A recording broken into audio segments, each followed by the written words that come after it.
저는 김민수, 32살입니다. 은행 창구에 앉아 하루 종일 돈을 다루며 시간을 보냅니다. 작은 실수 하나가 누군가의 인생을 송두리째 흔들 수 있다는 걸 알기에 늘 긴장 속에서 하루를 버팁니다. 아침마다 양복을 챙겨 입고 출근길 지하철에 몸을 싣는데 사람들의 채취와 눅눅한 공기 속에서 숨이 막히곤 했습니다. 그 틈에서 저는 늘 같은 생각을 했습니다. 오늘은 별일 없이 지나가기를, 사고 없이 무사히 하루를 마치기를 말이죠. 제 자리는 창구 세 번째였습니다. 왼쪽에는 30살 신입 박성호가, 오른쪽에는 35살 윤미선 대리가 앉아 있었습니다. 박성호는 성실하지만 긴장하면 말이 너무 빨라져 손님들이 알아듣기 어려워했습니다. 윤미선은 침착하고 여유 있는 성격으로 늘 분위기를 진정시켰습니다. 저는 그 사이에서 균형을 잡아야 했죠. 때로는 중간다리처럼 느껴져 답답했지만 그게 제 자리라고 스스로 위안하곤 했습니다. 퇴근 후 집에 돌아오면 먼지가 가득 쌓인 고등학교 앨범을 꺼내볼 때가 있습니다. 표지는 닳아 있었고 종이에서는 오래된 냄새가 올라왔습니다. 사진 속 웃고 있는 얼굴들 사이에서 늘 시선이 머무는 사람이 있었습니다. 이재훈, 제 동갑내기 친구였습니다. 장난기 많고 밝았던 그는 교실 분위기를 언제나 띄우던 존재였죠. 그러다 어느 날을 기점으로 연락이 뚝 끊겼습니다. 그 무렵 저는 가족 문제로 정신이 없어서 끝내 찾지 못했습니다. 그 미안함은 아직도 제 안에서 사라지지 않았습니다. 은행 일은 규정이 생명입니다. 서류는 여러 번 확인해야 했고 금액과 계좌번호는 틀림없이 점검해야 했습니다. 저는 그렇게 버텨왔습니다. 하지만 10여 년 전 제가 처리한 기록 한 줄이 가끔 떠오르곤 했습니다. 희미한 그 기억이 머릿속을 스치면 이상하게 재훈의 이름이 같이 따라왔습니다. 어쩌면 그때 뭔가 잘못된 게 있었던 건 아닐까 불안히 고개를 들곤 했습니다. 그날도 평소처럼 퇴근 준비를 하고 있었습니다. 창구 불을 끄고 가방을 집어들었는데 휴대전화 화면이 환하게 켜졌습니다. 낯선 번호였습니다. 순간 망설였지만 손끝이 저도 모르게 화면을 눌렀습니다. 인사를 건네자 낯선 목소리가 차분하게 들려왔습니다. 계좌에서 이상 거래가 감지되었다며 지금 바로 안내를 돕겠다고 했습니다. 은행 직원 같은 어조였지만 저는 원칙대로 대응했습니다. 전화로는 절차가 불가능하니 직접 지점을 방문하거나 공지된 창구를 이용해야 한다고 말했습니다. 그러자 목소리가 잠시 멈추더니 다시 이어졌습니다. 제 이름 김민수를 또박또박 부르며 맞는지 확인했고 초등학교 운동장에서 무릎을 다친 기억을 꺼냈습니다. 왼쪽 무릎에 흉터가 남아있다는 말이 이어졌습니다. 그 순간 심장이 쿵하고 내려앉았습니다. 등줄기를 따라 소름이 돋으며 다리에 힘이 빠졌습니다. 도대체 어떻게 이런 걸 아는 걸까? 이건 단순한 장난 전화가 아니었습니다. 저는 서둘러 휴게실로 들어가 물을 마셨습니다. 하지만 목은 바짝 마른 채였고 손끝은 계속 떨렸습니다. 귓가에는 목소리가 끊임없이 맴돌았습니다. 큰 손실이 발생할 수 있으니 안전계좌로 이체해야 보호된다고 단언했습니다. 안전계좌라는 단어에서 저는 피싱 수법을 떠올렸습니다. 그러나 동시에 가슴은 미친 듯이 뛰었습니다. 내 과거를 이렇게 정확히 짚어내는데 정말 단순한 사기일 수 있겠습니까? 이어진 말은 더 충격적이었습니다. 중학교 때 반장을 맡았다. 과학실 모형을 고쳤다. 교무실에서 칭찬을 받았다. 잊고 있던 장면들이 줄줄이 끌려 나왔습니다. 머릿속이 뒤집히는 듯 어지러웠습니다. 그때 번개처럼 스친 이름이 있었습니다. 이재훈. 왜 하필 지금 그의 이름이 떠오른 걸까요? 손바닥은 이미 땀에 젖었고 탁자 모서리를 움켜쥔 손끝에 힘이 들어갔습니다. 저는 속으로 다짐했습니다. 흔들리면 안 된다. 규정대로 움직여야 한다. 사실만 확인해야 한다. 하지만 마음 한편에서는 차가운 예감이 커지고 있었습니다. 휴게실 의자에 앉아 있었지만 제 몸은 이미 굳어 있었습니다. 전화기 너머의 목소리는 끊임없이 압박을 가해왔습니다. 시간이 없다고, 지금 바로 조치해야만 안전하다고 말했습니다. 저는 머릿속이 복잡해 아무 말도 하지 못한 채 단지 숨만 몰아쉬고 있었습니다. 모니터를 켜고 계좌 내역을 확인하려 했습니다. 하지만 화면 속 숫자들은 눈에 들어오지 않았습니다. 눈동자는 움직였지만 시선은 초점 없이 흔들리고 있었죠. 머릿속에서는 과거 기억과 현재의 공포가 뒤섞여 소용돌이쳤습니다. 저는 의식적으로 손바닥에 힘을 주며 현실로 돌아오려 했습니다. 그러나 목소리는 점점 더 집요하게 파고들었습니다. 개인정보가 유출되었다. 외부 접속이 시도되고 있다. 지금이 마지막 기회다. 마치 모든 걸 알고 있다는 듯한 말투였습니다. 제 등줄기에는 식은땀이 흘렀습니다. 심장은 귀 가까이에서 쿵쿵 울렸습니다. 숨이 막혀 가슴이 조여왔습니다. 저는 스스로 되뇌었습니다. 흔들리지 말자, 규정대로만 움직이자. 아직은 내 손에 달려있다. 하지만 귀로 스며드는 목소리가 계속 제 마음을 흔들었습니다. 그들은 제 과거를 또다시 꺼내 들었습니다. 고등학교 시절 운동장에서 찍은 사진 속 장면, 수업이 끝난 뒤 함께 웃던 기억까지 말했습니다. 잊고 있던 조각들이 강제로 끌려 나오는 느낌이었습니다. 저는 충격에 입술을 깨물었습니다. 혀 끝에서 피맛이 났습니다. 분명 이건 누군가 내 삶을 오래 들여다본 흔적이었습니다. 그리고 제 안에서는 점점 더 뚜렷한 결론이 맴돌았습니다. 이 일은 단순한 사기꾼의 장난이 아니다. 누군가 나를 정확히 겨냥하고 있다. 전화기 너머의 목소리가 다시 제 과거를 꺼내 들었습니다. 고등학교 시절 교실에서 시험지를 나눠주던 순간, 운동장 철봉에 매달려 웃던 장면, 잔뜩 흐린 날씨에 교문 앞을 서성이던 기억까지요. 그 말들이 이어질 때마다 제 머릿속에 오래 묻어두었던 이름 하나가 떠올랐습니다. 이재훈, 분명 재훈이었습니다. 재훈은 제게 단순한 친구 이상이었습니다. 32해 중에서 18살까지 가장 많은 시간을 공유했던 존재였죠. 항상 교실 맨 앞줄에 앉아 있었고 장난스럽게 선생님이 농담을 흉내내던 모습이 또렷했습니다. 시험이 다가오면 놀랍게도 누구보다 진지해졌고 모르는 문제를 함께 풀며 저를 이끌어주기도 했습니다. 그러다 어느 날 아무런 예고도 없이 사라졌습니다. 전화를 걸어도 받지 않았고 집을 찾아갔을 때는 이미 다른 세입자가 들어와 있었습니다. 그때 저는 집안 문제로 무너져 있었습니다. 아버지 사업이 기울며 집안이 휘청거렸고 하루하루를 버티는 것만으로도 힘들었습니다. 그래서 재훈을 찾을 여유가 없었죠. 하지만 마음 한구석은 늘 찔렸습니다. 내가 조금만 더 애썼다면 무언가 달라졌을지도 모른다는 죄책감이 깊게 남아 있었습니다. 그런데 지금 이 목소리가 재훈과 관련된 기억을 하나둘 꺼내고 있었습니다. 제 두 손은 차갑게 식었고 온몸은 마치 누군가의 시선을 받는 듯 긴장했습니다. 도대체 누가 이런 걸 알고 있을까? 재훈일까? 아니면 재훈을 아는 누군가일까? 머릿속에서 수많은 가정이 부딪히며 혼란이 커져갔습니다. 저는 전화를 끊지 못한 채 휴게실자에 앉아 있었습니다. 목소리는 점점 더 구체적으로 파고들었습니다. 제가 살고 있는 집의 구조, 창문이 몇 개인지, 집 앞 골목에 무엇이 있는지까지 읊었습니다. 소름이 등줄기를 타고 흘러내렸습니다. 마치 누군가 집 앞에 서서 들여다본 것 같은 기분이었습니다.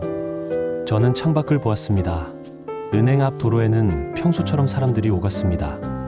차들은 신호를 따라 움직였고 아이들이 엄마 손을 잡고 지나갔습니다. 모든 게 평범했지만 제 눈에는 불안한 그림자처럼 비쳤습니다. 어쩌면 어딘가에서 나를 지켜보고 있는 건 아닐까? 그 생각이 들자 호흡이 거칠어졌습니다. 저는 손끝이 젖어 있는 걸 깨달았습니다.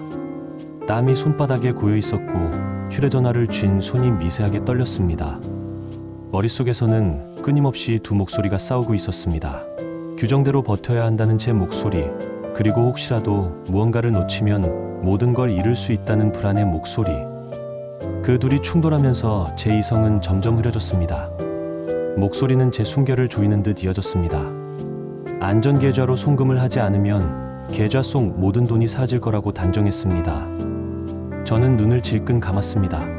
순간 제 머릿속에 스쳤던 건 통장 잔고가 아니라 재훈의 얼굴이었습니다. 웃고 있던 모습, 농담을 던지던 순간, 그리고 사라지던 뒷모습까지요. 왜 이 목소리가 재훈의 기억을 끄집어내는 걸까? 도대체 누가 이런 식으로 내 마음을 파고드는 걸까?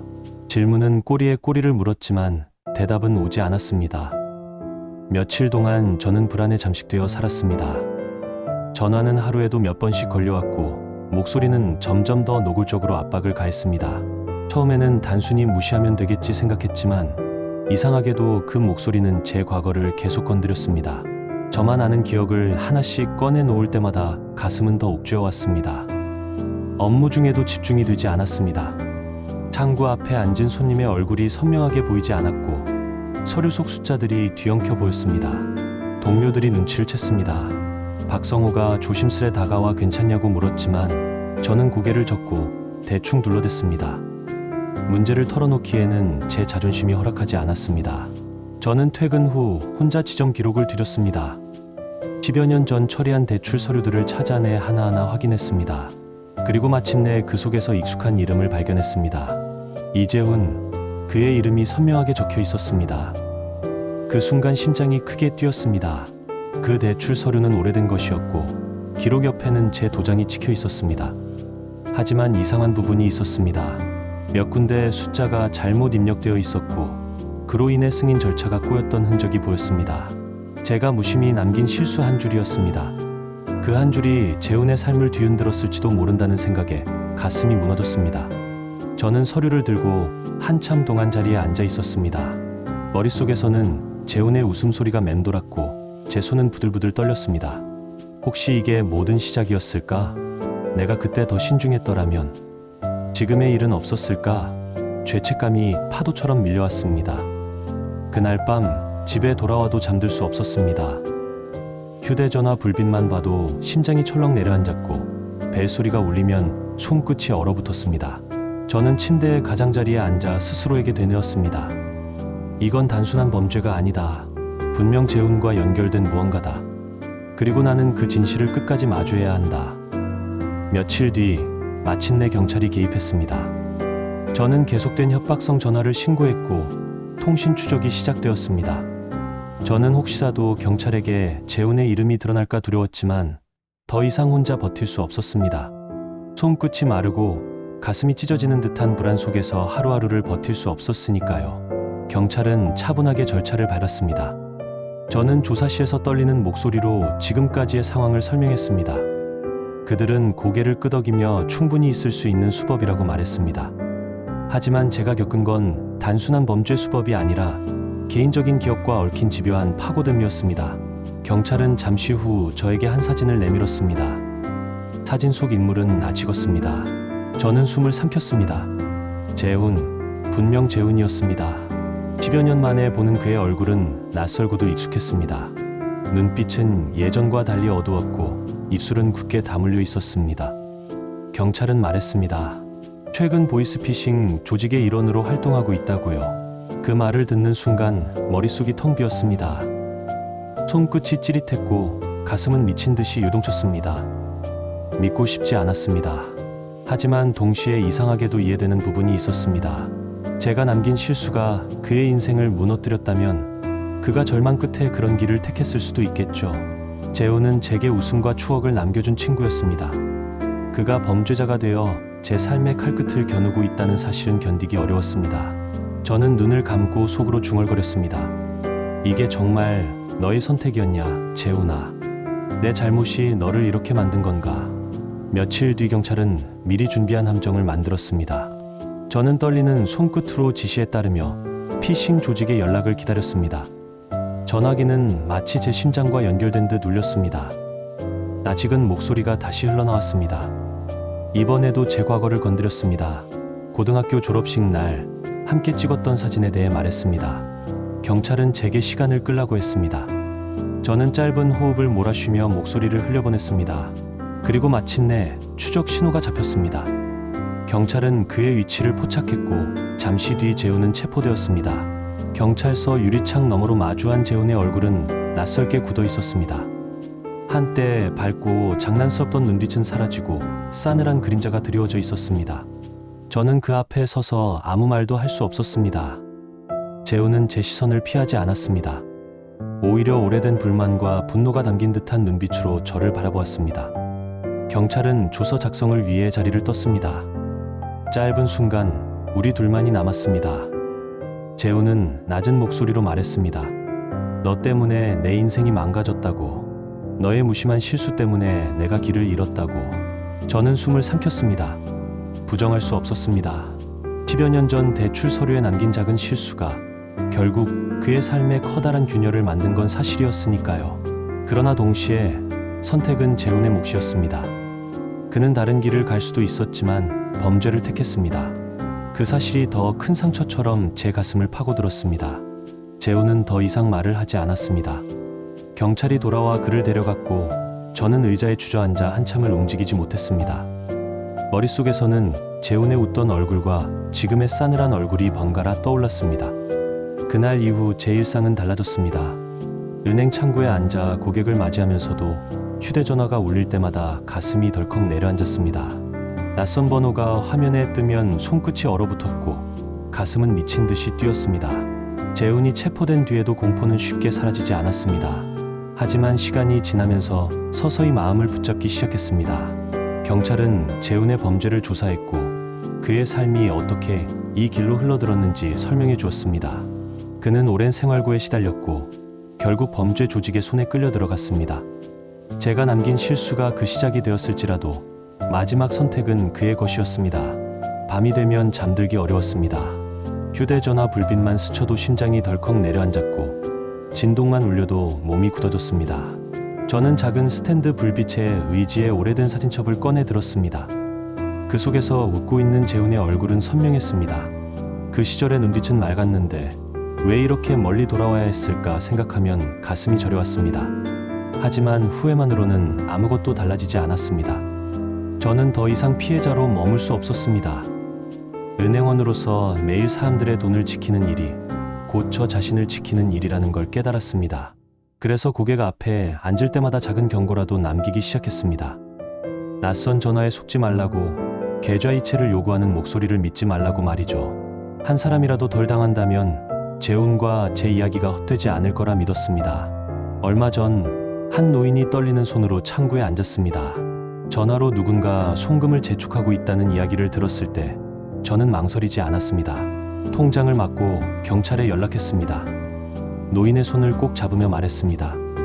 괜찮습니다. 안전합니다. 더 이상 두려워하지 마십시오. 그 순간 마치 과거의 제 자신을 붙잡는 듯한 기분이 들었습니다. 보이스피싱은 단순한 범죄가 아닙니다. 그들은 우리의 과거를 파헤치고 가장 연약한 부분을 찾아 공격합니다. 저처럼 죄책감을 이용하기도 하고 노인들의 외로움을 악용하기도 합니다. 하지만 우리에게는 선택권이 있습니다. 두려움에 굴복할 것인가, 아니면 맞서 싸울 것인가. 저는 이제 알고 있습니다. 과거의 실수는 돌이킬 수 없지만 현재의 선택은 제가 할 수 있다는 거요. 재훈이 선택한 길은 잘못되었지만 저는 다른 길을 선택할 수 있습니다. 제 경험이 누군가에게 도움이 된다면 그것만으로도 충분합니다. 집으로 돌아오는 길, 창밖 하늘은 어두웠지만 별빛이 또렷했습니다. 재훈이 남기고 간 상처는 여전히 깊었지만 저는 더 이상 숨지 않았습니다.